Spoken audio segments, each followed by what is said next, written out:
Good evening, everyone. We're going to just take a moment here to let everybody in, and then we'll get things started. As always, thank you so much for joining us. My name is Matt Gagel. I'm the Director of Programs at Montgomery History, and we're very glad you've joined us. And I'm just watching as people join here to get as many people in here as we get started as possible. With that, I'd like to welcome Matt Logan, Director of Montgomery History. Thank you, Matt. Montgomery History is thrilled to co-host this evening's program. We work hard to ensure that our programming and services are relevant and engaging, and this discussion of the resilience of the Constitution is a perfect example of how historical context enables us to better understand contemporary issues.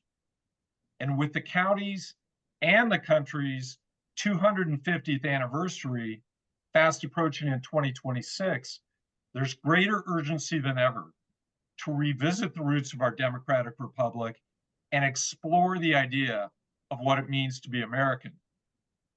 We will be offering future programs on American civic life and the idea that the revolution remains a work in progress. So please sign up for our e-newsletter if you haven't already, so that you can stay informed about our upcoming offerings. You may be very interested to know that about 1,000 people registered in advance for this program. So much credit goes to our partner, the League of Women Voters of Montgomery County, Maryland, for helping to spread the word. For 103 years, they've been working to strengthen our democratic institutions, advocate for good governance, and serve as a resource for policymakers and the public. They do wonderful work and are an absolute pleasure to work with. And now I would like to introduce the president of the League of Women Voters of Montgomery County, Susan Albertine, who would like to say a few words. Susan? Thank you, Matt. Thank you. Good evening. I'm Susan Albertine, president of the League of Women Voters of Montgomery County, Maryland.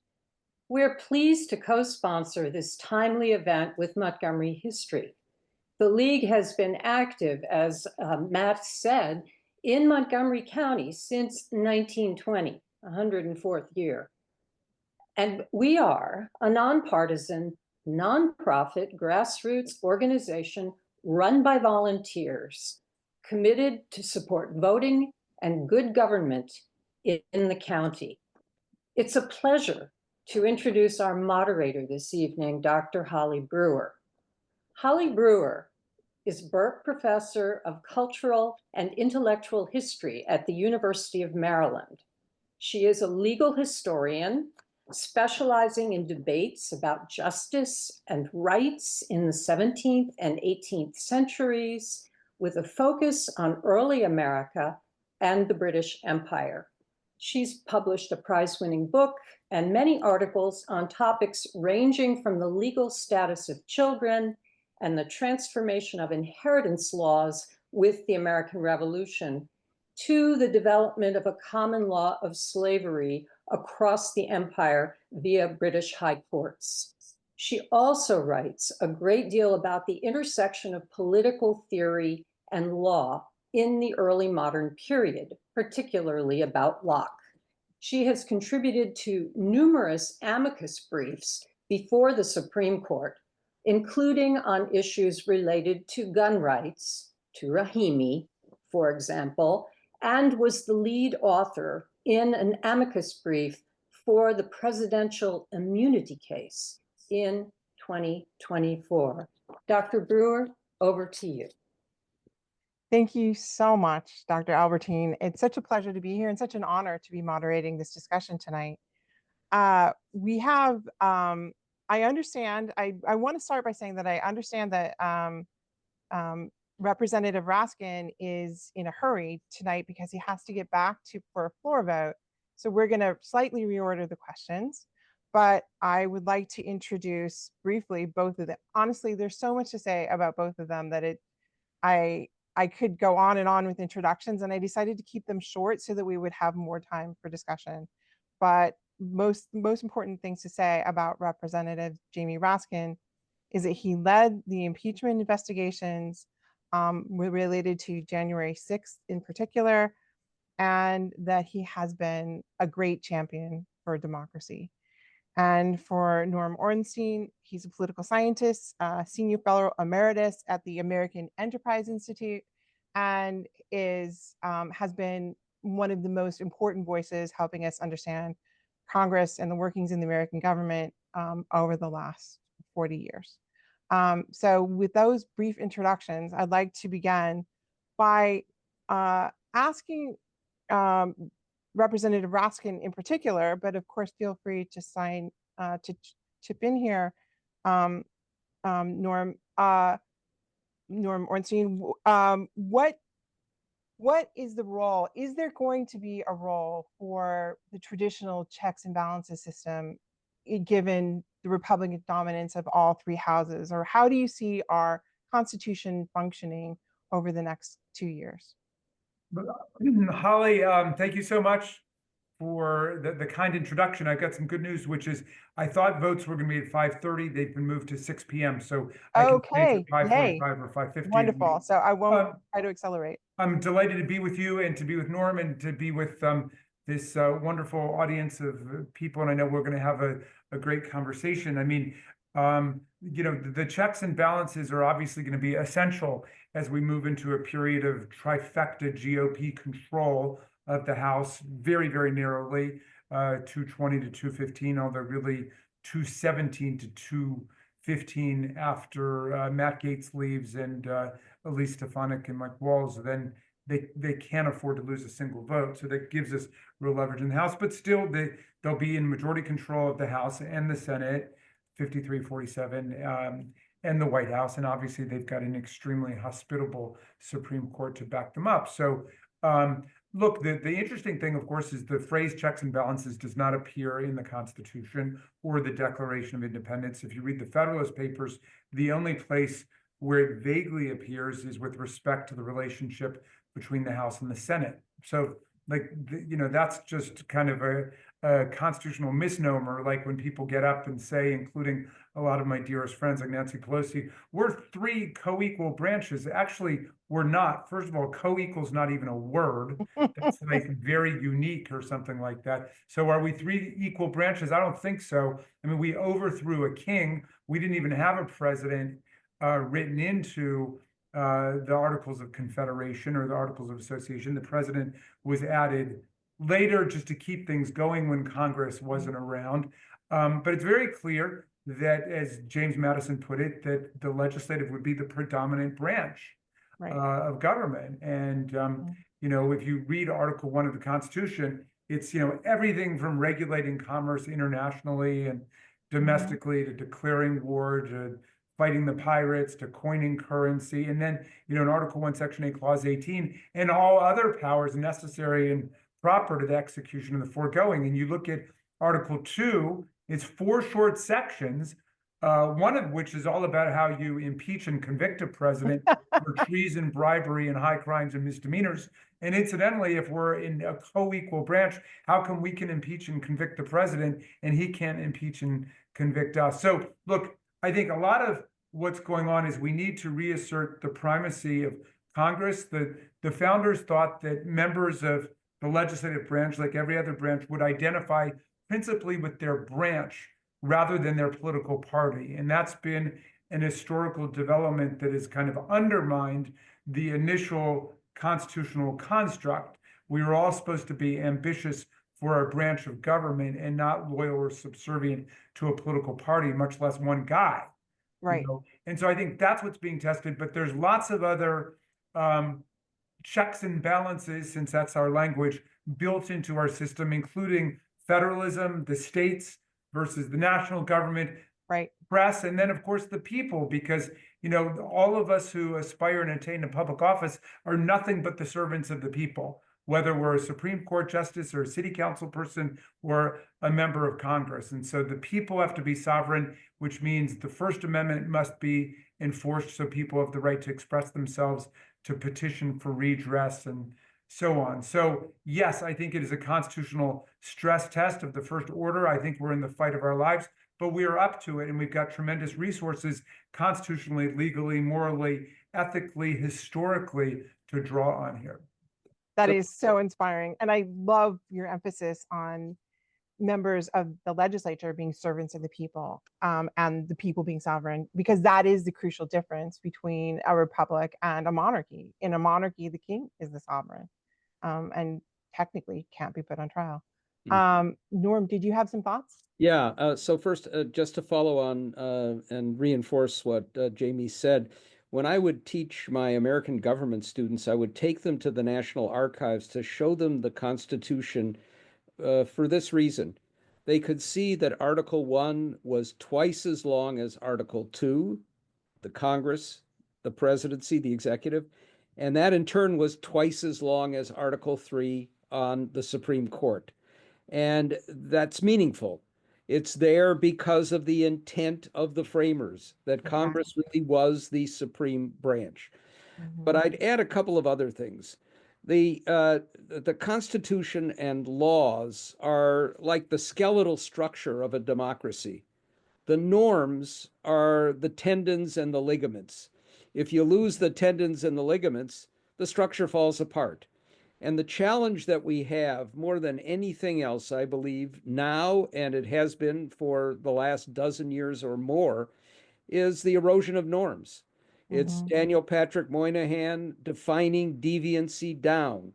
And we've seen that happen in multiple places. And it means that even if we theoretically have the capacity to keep a tyrant from emerging, we're going to have an even bigger challenge. It's a bigger challenge because so many Republicans, especially in Congress, have blown up the norms of governance, the regular order, as we wonks have called it. That includes, of course, a decade plus in which Mitch McConnell basically blew up the norms surrounding the filibuster to use it as a weapon of mass obstruction, and packed the Supreme Court and other courts by not adhering to those norms of governance. It includes a Supreme Court now that has basically blown up its own norms of ethical standards, but also, and we will come back to this, I'm sure, more than once, the decision on immunity is a direct defiance of the intent of the framers.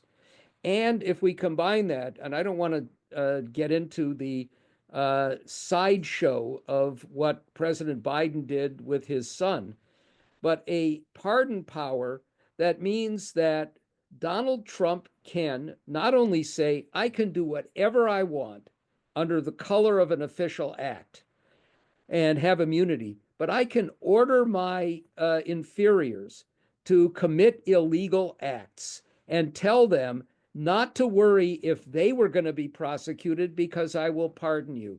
So we have big challenges ahead.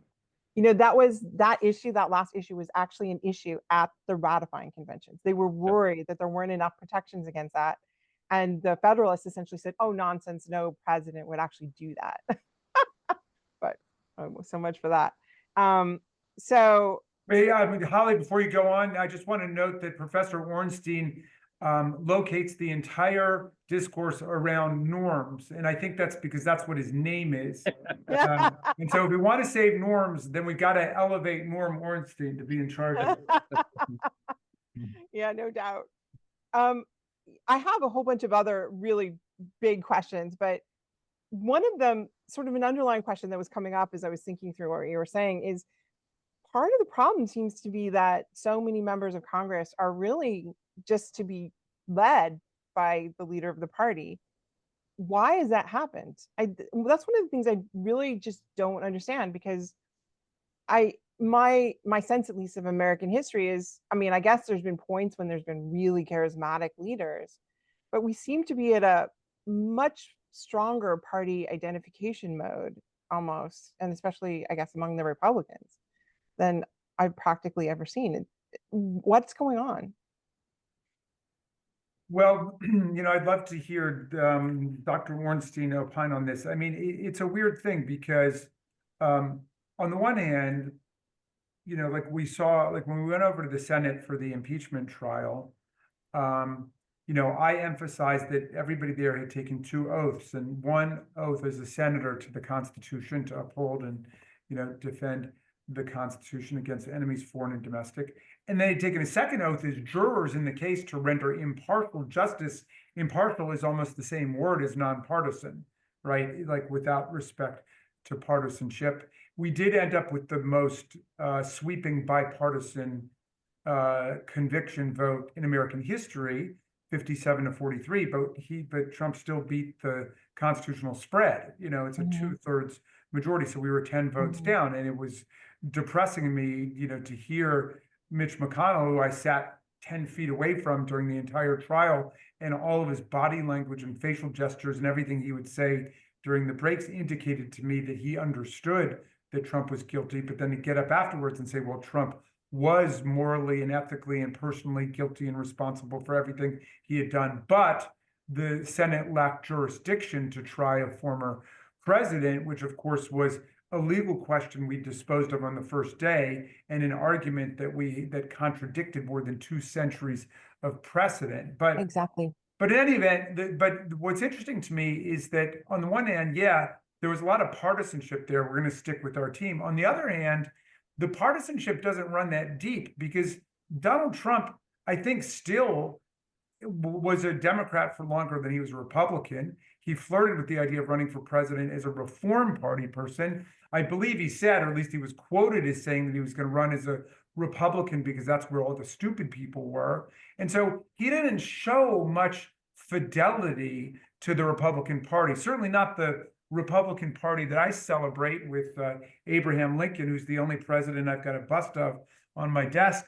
I mean, that's not the Republican Party he's interested in. So yeah, there is a weird partisan fixation, and at the same time, it doesn't run very deep, and it looks a lot to me much more like a cult of personality, and a dangerous cult of personality. But Interesting. yeah, I think that's the key point. One of Congressman Raskin's colleagues, Troy Niels, said Donald Trump can do nothing wrong. Everything he says is absolute truth. We've seen a succession of Republican senators, Mike Crapo of Idaho being the most recent, when asked about whether there should be background checks, FBI background checks for some of these people who are clearly not capable of passing a security clearance. And he, like so many of his colleagues, said, whatever Donald Trump wants is fine with me. So it is a cult. But I think it's important to remember that it was a cult before Donald Trump came along. He was an accelerant of this process. He became the cult leader. But, Tom Mann and I wrote a book in 2012 called It's Even Worse Than It Looks, in which we talked about the Republican Party, one we had worked with on a lot of issues and reforms in the past, as an insurgent outlier, dismissive of the regular order, of science, of facts, of its opposition. And it was setting the groundwork for a Trump to emerge. And now he has taken over. But it is no longer a traditional problem-solving political party. And if we're in that environment, it becomes extraordinarily difficult to make sure that we have congressional guardrails in place, and it makes it more difficult to keep things from moving in a very bad place. And I have to say, and I think Jamie would agree with me, I know lots of these Republicans in the House and Senate who, if you could transport them back 3 decades, would be more like conventional conservative politicians, respecting their own institutions. But many of them are fearful of what happens in a cult. If you defy the cult and its leader, you are shunned, you are excommunicated, or you are threatened. Or you don't get funding for your campaigns. Yeah. But even beyond the funding for the campaigns, I look at a Lamar Alexander, a Rob Portman, independently wealthy people who retired. They weren't looking for another job or to run again, and they didn't change anything because they weren't going to go back home and have their friends and supporters and the people around them look at them as apostates. I look at a Fred Upton who leaves the House after voting to impeach Trump for January 6th, and he and his wife Amy facing death threats and deciding it's just not worth sticking around anymore. Mike Gallagher, a similar kind of thing. So what a cult does is it imposes a structure of fear that keeps everybody in line, even when they know full well what they're Right. doing and supporting is Right. horrific. Right. So generally, beyond Trump and beyond this cult thing, has Congress over time ceded too much power to the executive branch? Might Congress be willing or able to reassert its prerogatives? Is Congress, in fact, failing the people on some level? This is general questions that we've Yeah. put together. And what are your perspectives on frameworks for reform, and including, especially, do we need a larger Congress? Is that part of the answer? Well, there's a lot there. And there, no, there's a lot there. Okay, but let me just start with this. You know, I don't believe that a GOP Congress is going to reassert lost institutional prerogatives and No. powers against Donald Trump for the reason that Right. Norm said. I mean, Mhm. when you know that congressman articulated the dominant ethos in the Republican Party. Oh, he's the alpha dog. He's in charge. We do whatever he says. That's completely antithetical to the idea of the separation of powers, the primacy of Congress, our duty to assert our independent views in our branches. It's an offense to the speech and debate clause. It's an offense to the First Amendment. It's an offense to, I think, the rationalist undergirding of the Enlightenment Constitution we've got, you know, which was all about dividing church and state so we don't get dogma pervading public institutions, right? Right. So yeah, that's a problem. But having said that, both parties have been guilty of you know, surrendering power to the executive. And you know, I see as a member of Congress precisely why that happens. I mean, take the war power, which was something the framers jealously wanted to guard to Congress because they knew the penchant of kings to try to lead everybody into war for glory and to turn everybody's attention away from domestic issues. But look, a member of Congress, you know, if there's a complicated situation going on, the easiest thing for a member of Congress to say is, well, if the president is getting involved, you know, well, let's wait and see, or I support, you know, what this limited part of it, instead of saying, no, it's up to Congress to decide whether there's going to be war and we declare war or not. But if people give the power away, then if things work out, they can say, yeah, I was with the president all the way. If it doesn't work out, they could say, no, the president did that and we didn't, you know, our powers were taken away from us. So some of it is coming from Congress, I must admit, but a lot of it in terms of taking away emergency powers, war powers, you know, I mean, Trump believed he had the power to impound money that Congress had appropriated for one purpose and reallocate it to building the wall in Mexico, which he said, you know, the Mexican people were going to pay for. And that didn't happen. So he started redirecting it from other lawfully authorized and appropriated purposes. I do think that we've got to struggle to get that back. And maybe we can pull over a handful of Republicans to say when constitutional boundaries are being crossed, join us in reasserting Congress's role. Right. So, you know, one of the things that I worry about is we will see a challenge to the constitutionality of the Budget and Impoundment Control Act of 1974, which was passed in reaction to Richard Nixon having impounded funds that had been lawfully appropriated and using them for other purposes. Among other things, it also gave us the budget process. I fear that this Supreme Court may say it's unconstitutional, and then Donald Trump will have unfettered ability to take away what is the core power of Congress beyond the war-making power, which is the power over the purse. Yeah. And I fear that we would find a majority of Republicans who would be willing to give that up. And you know, I'd say even more broadly, there was a book written in 1960 by a political scientist named Don Matthews called U.S. Senators and Their World. It was really the first sort of serious look at the Senate.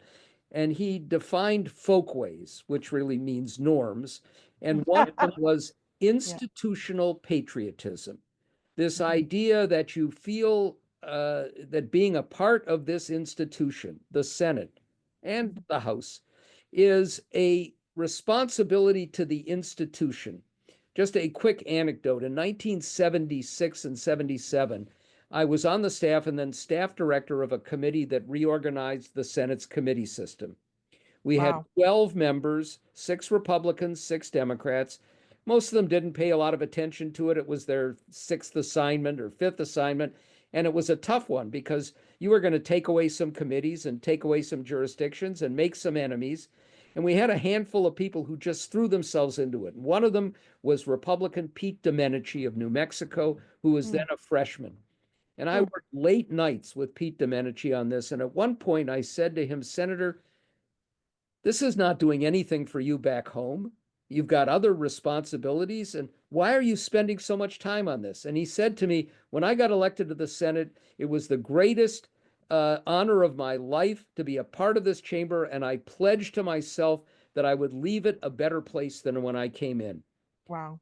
I cannot think of a whole lot of people now, especially in the Senate, but all of those Republicans and frankly, not a few Democrats in the House who would say the same thing.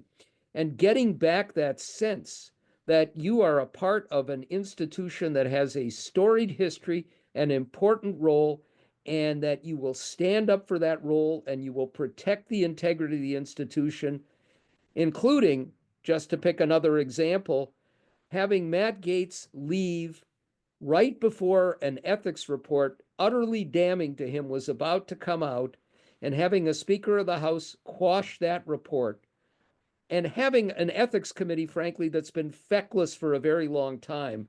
The Senate Ethics Committee's done nothing for about any of its members except for Bob Menendez, and only after for the second time he was indicted. And that tells you where we are, that they don't respect their own standards. That, of course, is what tells us more than we need to know about the Supreme Court under John Roberts as well. Yeah, the bribery decision last year was and so appalling, especially especially to deal on with its own ethical transgressions. Exactly. Yeah. No.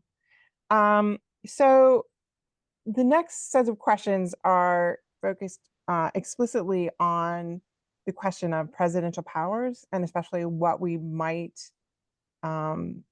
be worried about or possibly expect or face in the next couple of years. What are the limits, historically, what are the limits and opportunities of presidential immunity over, especially relating to what the president might issue as an executive order? And how might challenges be raised if future President Trump does something that seems really problematic?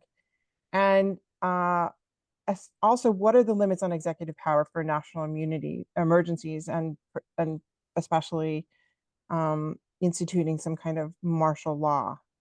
So I guess I'd like to start there, and I have a couple more executive questions. But thank you.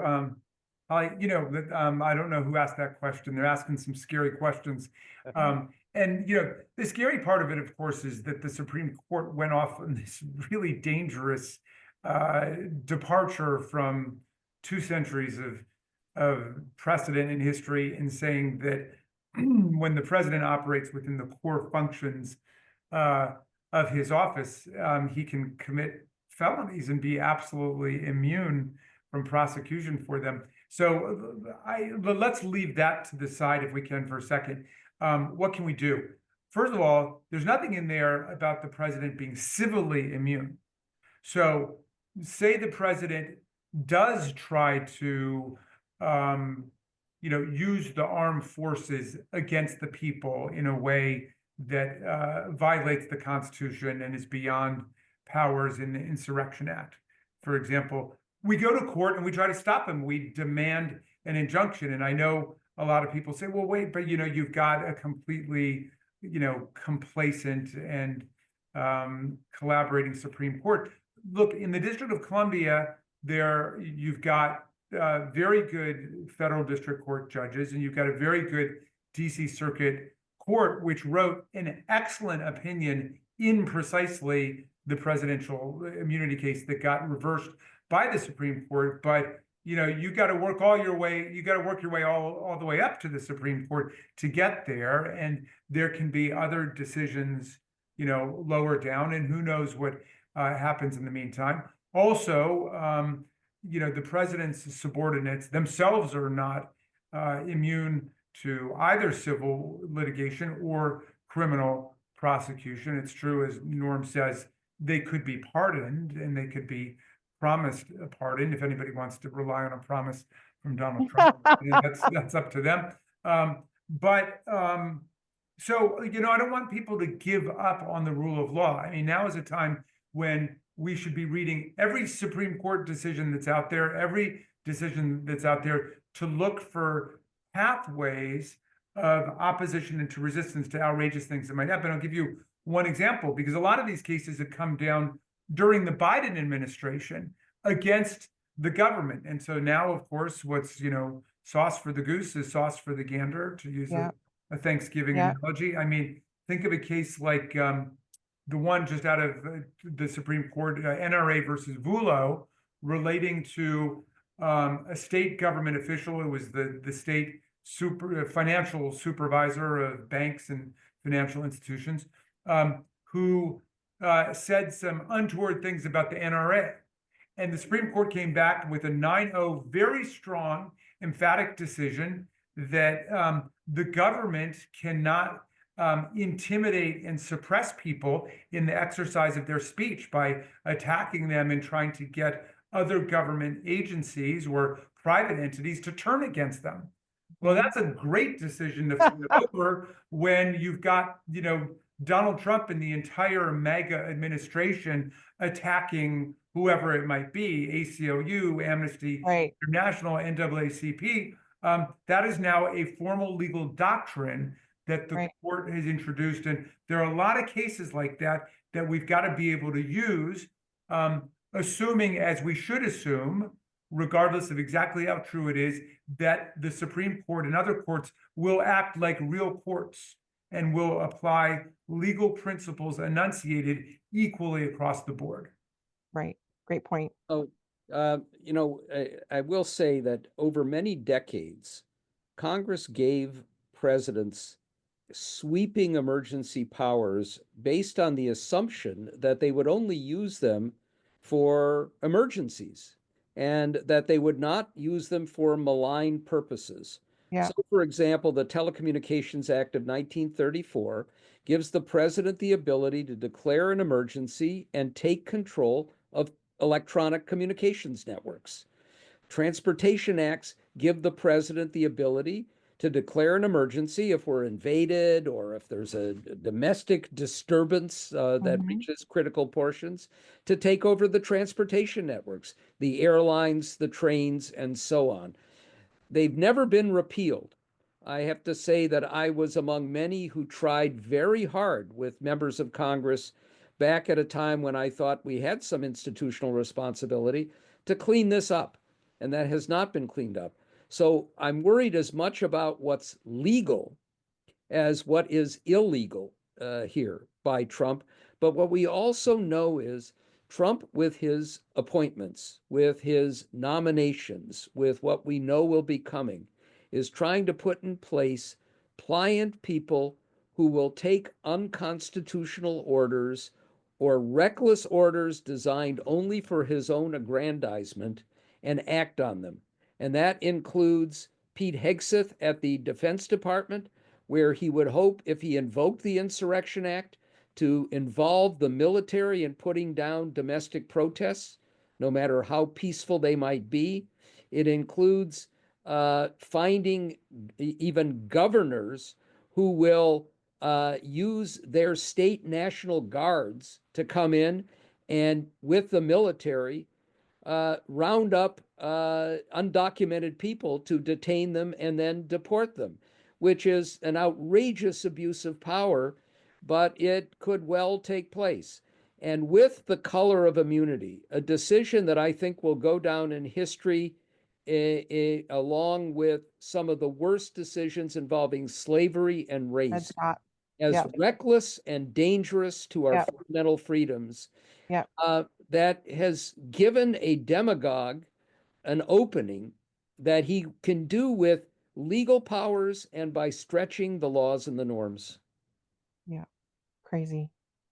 Yeah, I completely agree. It's to me the parallel of Dred Scott, which Well, I gotta say, and I hold no brief for Dred Scott or Justice Taney, alas, of Maryland, but at least there was a legal theory.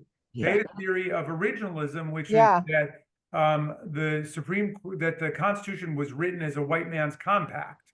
Yeah. And of course, Frederick Douglass made great arguments against that, but Right. it was at least a plausible argument that slavery and white supremacy were built into the Constitution, and it was an original intent Right. argument. Right. The case of presidential immunity, they just pulled a rabbit out of a hat. I mean, there was nothing behind that, and Yep. they had cut against all the precedent, the structure of the Constitution, the language of the Constitution. It made no sense. And so that was really, an act of servile submission to Donald Trump. And it flew in the face of a really excellent opinion by the DC Circuit that they had to overturn.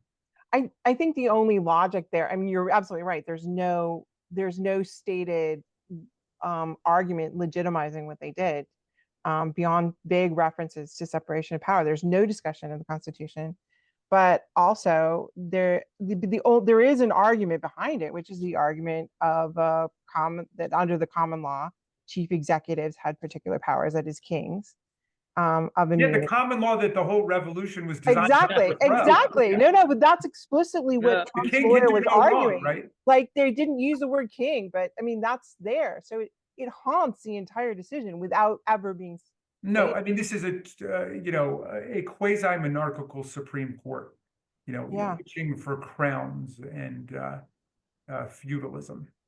Yeah. So there are a couple of things I'd like to see happen. Mhm. One, I'm really not happy with Democrats in the Senate. They have a month where they're still in control. Where Mhm. are the pre-confirmation hearings on some of these monstrous nominees?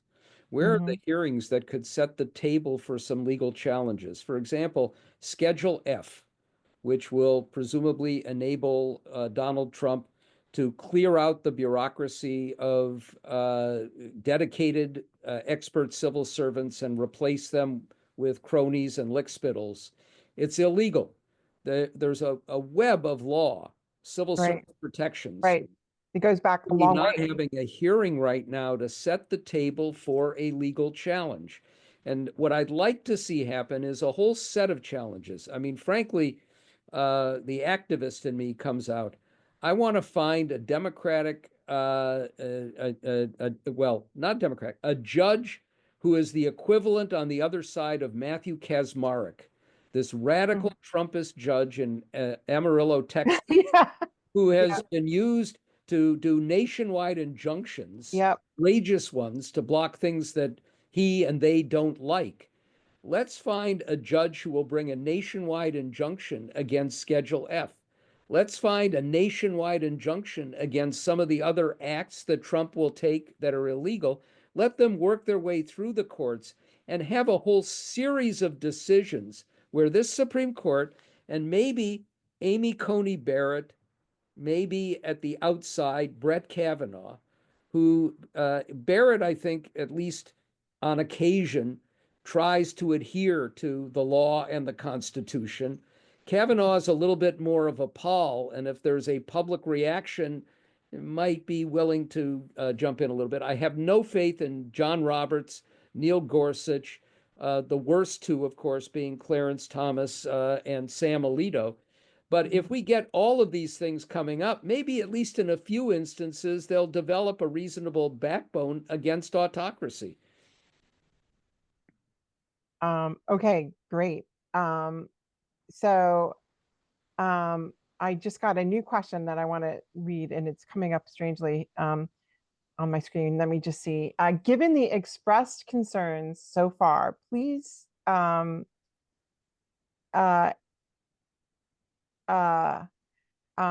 this is from the audience. Given the expressed concerns so far, please insist that President Biden act now, invoking the Insurrection Act, citing the 14th Amendment, and detaining President-elect Trump from military trial for his crimes.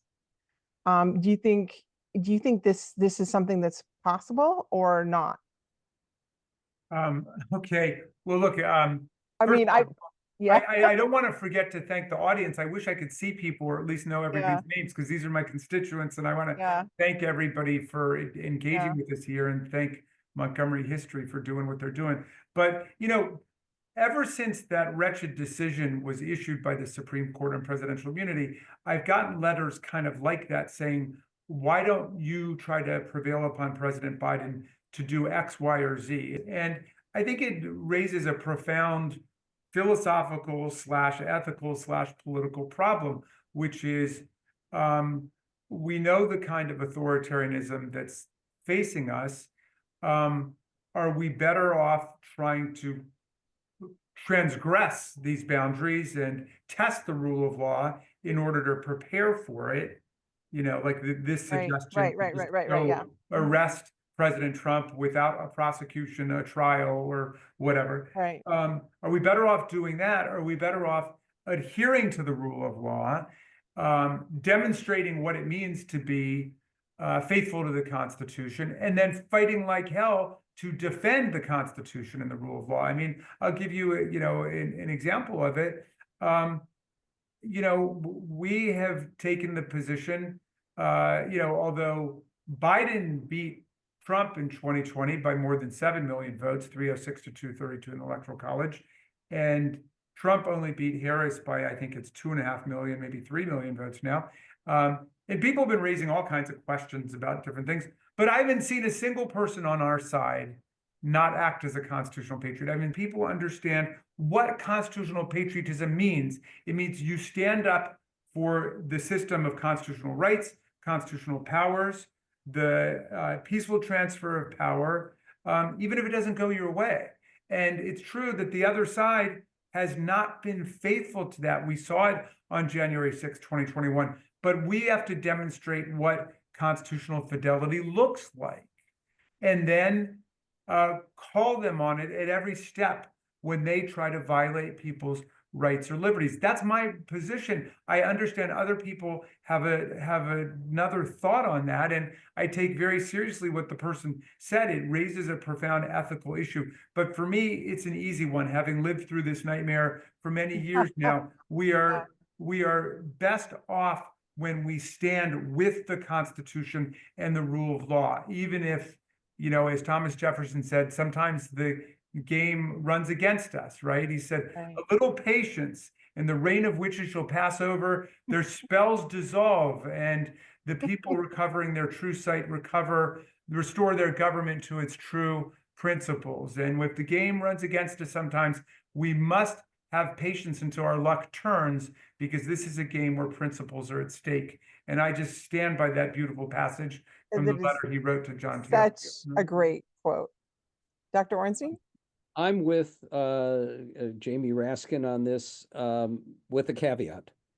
The caveat is, and I don't believe that we do things that would be basically the equivalent of seizing power or using this power to go after enemies under these circumstances. But the idea that when they go low, we go high, and that will make a difference, when we know that when they go low and we go high, they go lower.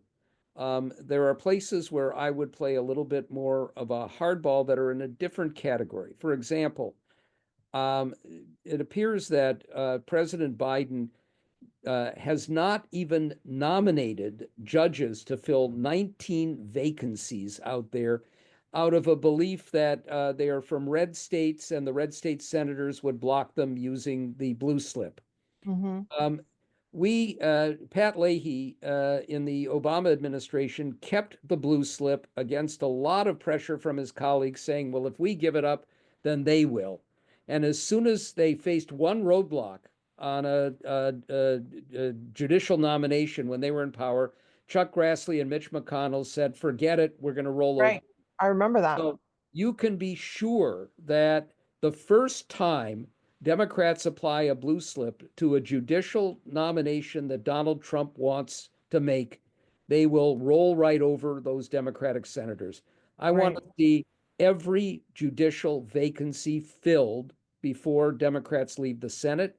But beyond that, and this gets to the House, 217 to 215, probably a whole lot of Republicans in the House, not everyone who claimed they've been unvaccinated, but at least some who were unvaccinated, will get another variant, and maybe some of them are going to be out for a couple of months. We may have 3 months or more where we have Republicans drop below 217 and below 215, and Democrats would have a nominal majority. Right. I want them to seize that majority. Put in Hakeem Jeffries as Speaker. Put in Jamie Raskin as chair of the Judiciary Committee. So what you're saying, can I just pause here? Yeah. The issue is whether or not, what kinds of actions could be taken, including the proposal from the audience was deemed too radical by both of you. This is too extreme given everything, but that there are ways of bending the rules or twisting the rules, or at least acknowledging that these rules are already broken. And Ali, can I add to what you're saying? yeah, sure. And let me just say, I agree completely with Norm on this. I mean, hardball is baseball. A curveball is baseball. And end run, a fake in football is part of the game. Okay. What I'm saying is we should not do what they try to do in January 6th, which is to blow up the stadium. Exactly. And change the nature of the game. Yes. So we should play all the hardball we want. We should be as shrewd as we can be. And we should be as clever as we can be in, advancing everything within the constitutional system that we've got, and not tear it down. We got to be tough. We got to play hard. Okay, so can I turn more to the question of the judiciary? It's already come up several times. Dr. Ornstein was just pointing to Biden not nominating all the judges he could in this crucial period, even though he has nominated a lot. How healthy are the federal courts in general? I mean, below the level of the Supreme Court, do you think they can play? I mean, Representative Raskin did talk about this a little bit, but I'd like elaboration. Do you think the federal courts are going to play, even also state courts, play important roles in enforcing more traditional norms of the rule of law? And can those hold, do you think? Yeah, I mean, it's obviously a general question, and all of this, is worked out in specific detail in particular kinds of cases. But absolutely, I think, as we saw with the DC Circuit, there are great judges out there who are willing to expansively articulate the meaning of the Constitution, the history of the Constitution. I think they utterly disgraced and embarrassed the Federalist Society hacks who have infiltrated the Supreme Court, by showing how real Supreme Court justices render decisions. But the state courts are going to be important. I think states generally are going to be important. And here's where we see the magic of the American system. I mean, if one branch or chamber is closed to you, you go to another. If the federal government is not being responsive, you go to the state governments in order to act. And, we have also international law, international human rights covenants that we've got to express and make part of the conversation as well. So look, we're standing up for democracy, not just in America right now. We're standing up for democracy all over the world. And as rough as people see that it's going to be, and how hard we're going to have to fight in America, imagine being in Ukraine today.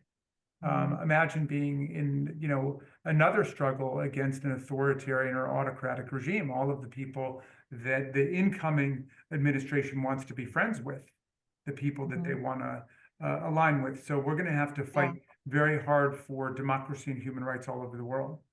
Yeah. So go ahead, Dr. That, not every Trump-nominated judge is a hack. We have the Matthew Kaczmareks, the Aileen Cannons, who are a disgrace to their positions. We have others who've stood up and actually, in many cases done the right thing. but there are far too many that haven't. And I'll tell you what worries me, Holly. And I look at Hungary as the example, where you have a facade of an independent judiciary. So Jim Ho is a judge on the Fifth Circuit. Yeah. I know him well. I worked with You him. do? on Wow. continuity I of just read about government, him. Yeah. when he was counsel to John Cornyn in the Senate. He is actually on the Continuity of Government Commission, the second one that we've been working on now, where I mean, he's a very smart guy, but he is basically at the right end of the spectrum. Right. He has spoken frequently about the sanctity of birthright citizenship. And he is now on the short list if there's another vacancy in the Supreme Court for Donald Trump. And a couple of weeks ago, he said, well, you know, maybe we need to adjust birthright citizenship. Yeah.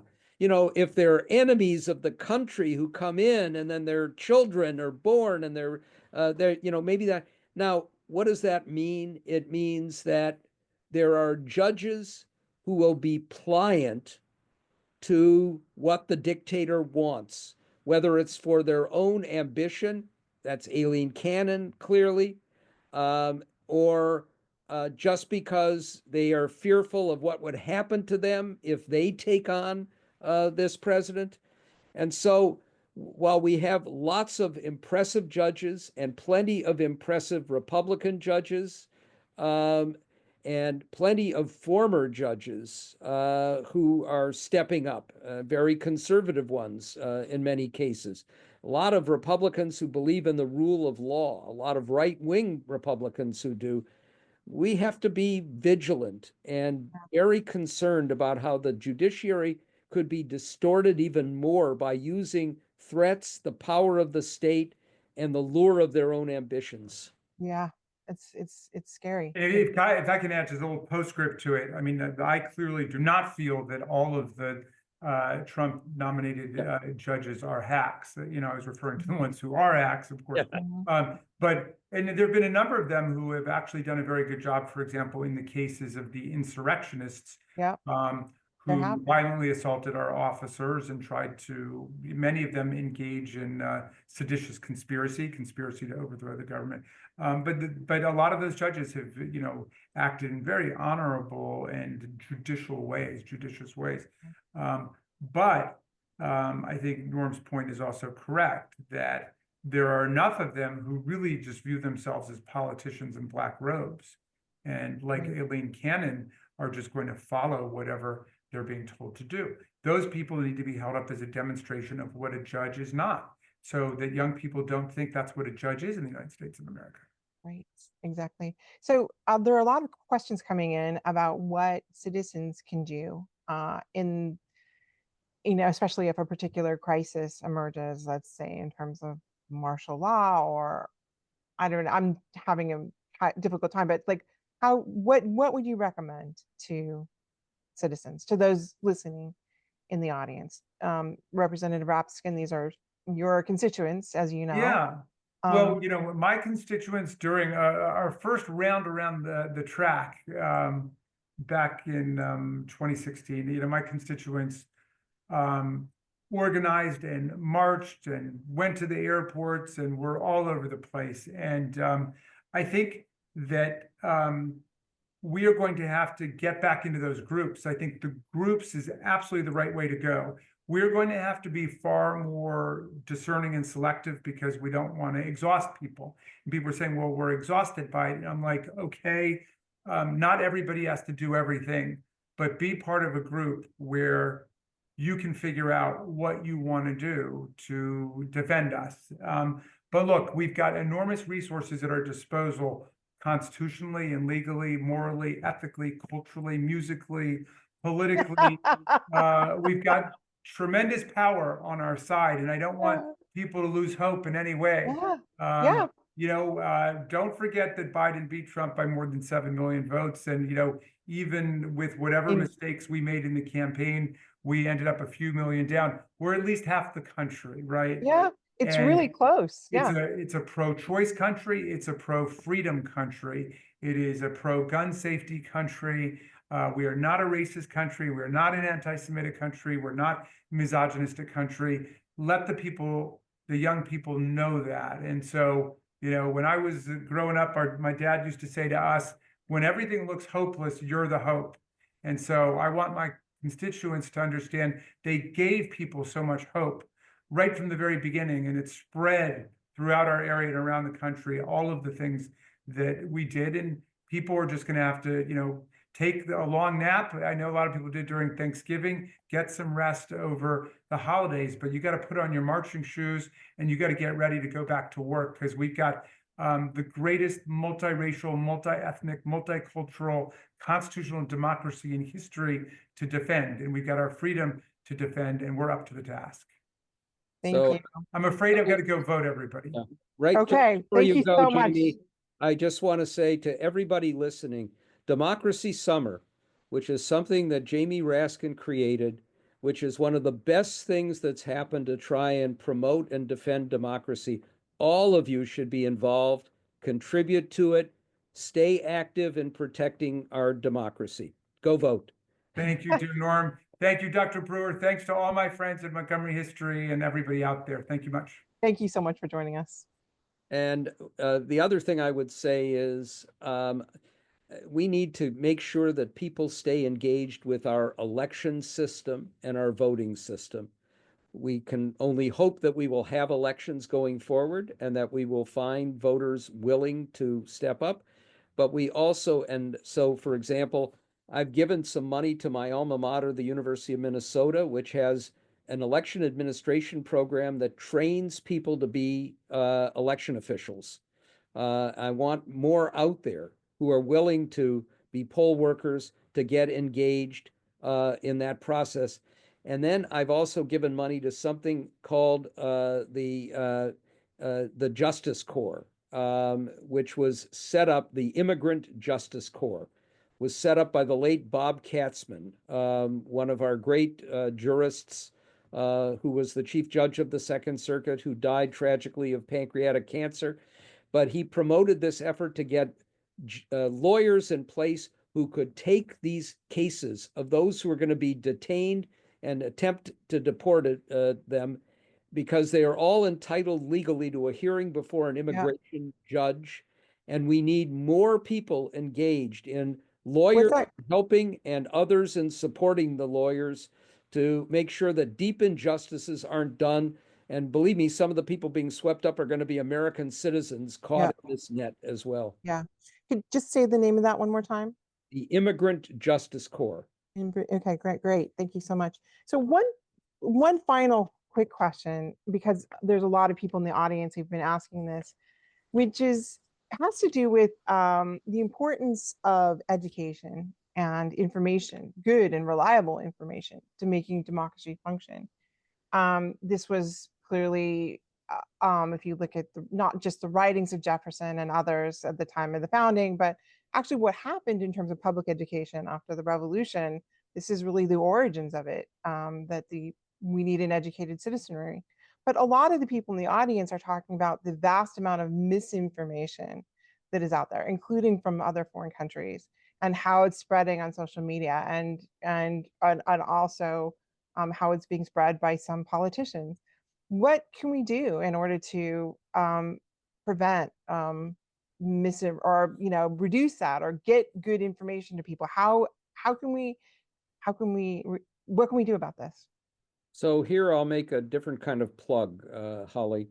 Like Jamie Raskin and his wife Sarah, my wife Judy and I lost a son, and he was a national champion high school debater.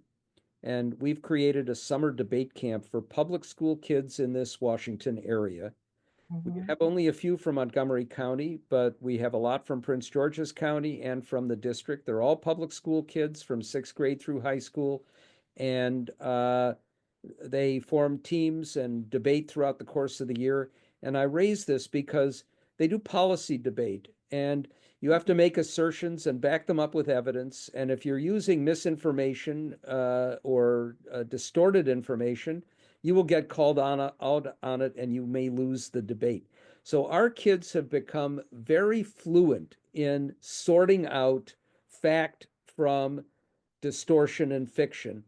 And we need to see more of this. There are ways in which people can become more media literate. And at the same time, we know that there is a vast right-wing propaganda machine out there that has a huge impact now because people listen to it, and that's where they get their information or facts that are not facts. And we know once they believe it, you're not going to shake them from it, even if you present incontrovertible evidence to the contrary. We rely on traditional media too much now and not enough on some of the other sources in social media. We have not done enough to prevent the social media outlets. Now, of course, the most pernicious being Elon Musk's Twitter. I won't call it by its other name. That is now becoming a vast machine of conspiracy theory, and which is basically channeling hundreds of millions of people who are on that to what Elon Musk is tweeting, which is all, basically promoting lies and conspiracies. Yeah, we need to find ways to build our own networks that can reach more broadly and put out factual information. And to think really carefully about where our information is coming from and to check it using multiple different. And to teach your kids and to make sure that the schools are engaged in media literacy, to make sure people are savvy enough to be able to sort out what's true and what As a isn't. historian, checking the evidence and thinking about it in complex ways is one of the crucial things Yes. students need to know. Okay, thank you. This was wonderful, Dr. Ornstein, and I so appreciate you joining us today. And we already said goodbye to Representative Raskin. And thank you to the audience. Thank you for all your questions. There are way too many for us to completely get to. I did touch on ones that seem to be common themes that were coming up a lot, but we really appreciate you joining us tonight. And thank you also, especially to Montgomery History and to the League of Women Voters from Montgomery County, who organized this, which is such a fantastic group. My mom was involved in the League of Women Voters in a different area, county, but for 40 years, and she loved it. And you guys, you're the perfect example of the kind of civil group that helps us to keep a strong democracy. I couldn't agree more. And I had a conversation just last week with the national president of the league, talking about how I had worked with them back when we started to do campaign finance reform. And the League of Women Voters was crucial to getting us through a reform that, of course, John Roberts then blew up with Citizens United. But the League is essential in protecting our democracy. And Montgomery History and you, Dr. Holly Brewer, by focusing on history and making sure that we're not seeing what's happening in so many states where they're trying to whitewash, and I use that term meaning literally whitewash our history, and keep people from learning what the Constitution was all about, what our history is about, which is essential to being able to understand why this threat to our fundamental system is so real. Thank you very much. All right. Yeah. So again, thank you both. Thank you, Dr. Ornstein, Dr. Brewer, and of course, special thanks to Representative Raskin. As we close here, I just want to remind everyone we will have a recording of this session available on the Montgomery History website Thursday morning around 10 o'clock. We'll put a banner up on our homepage for you to find that, and the league will have it on their YouTube channel as well. So again, thank you, everyone. Special thank you to Dr. Ornstein, Dr. Brewer, and we look forward to having more conversations in the future. Thank you so much. Have a good night, everyone.